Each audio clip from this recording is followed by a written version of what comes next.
Welcome back to the workshop. Last week we left you with some tips to figure out if your knife is dull. This week we're going to take you through the sharpening process, just the first part, so that you have a good handle on where to start when sharpening your knife. Stay tuned.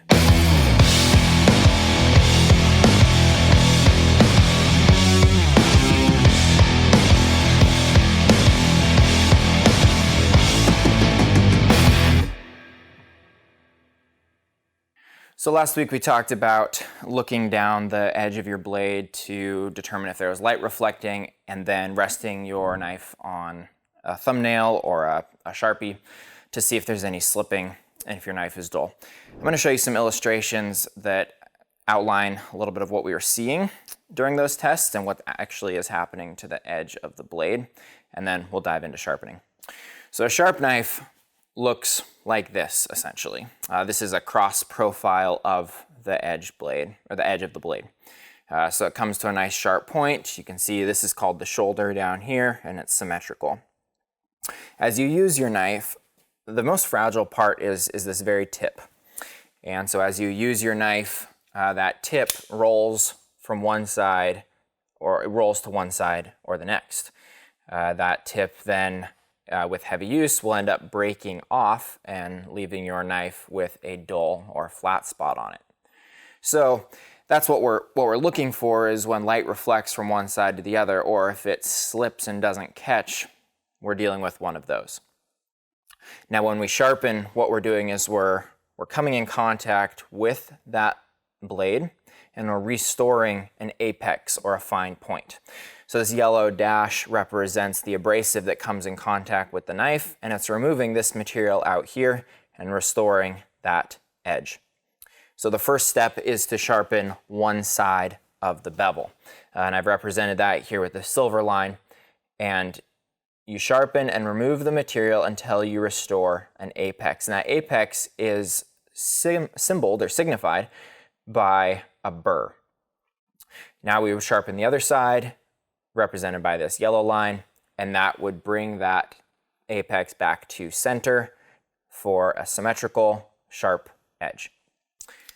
Let's get started. We'll walk through how to sharpen on this Aegis from SOG. This is their new Aegis AT, which is, I think, coming out real soon. So we got one of these. It's been a fun knife to use. We're going to sharpen it. So when we come in, most sharpeners are going to have a grit progression. And so if you haven't sharpened a knife on a certain system before, I would recommend usually starting on their more coarse grit. This is a 320 and diamond plate, and I've got an angle guide here that I'm going to use to keep a consistent angle throughout my stroke. Rest my knife on that guide, and I'm going to draw it across the abrasive. Depends on the condition of your knife, but what I'm looking for is to raise a burr, and that burr is going to form on the opposite side. So I sharpened with the side down, and that burr will form on the top. And when it forms, I should be able to feel it with my finger, and I'll show you that a little bit later. I'm probably going to do 5 or 10 strokes here, and I'm going to check for a burr along the full length of the blade.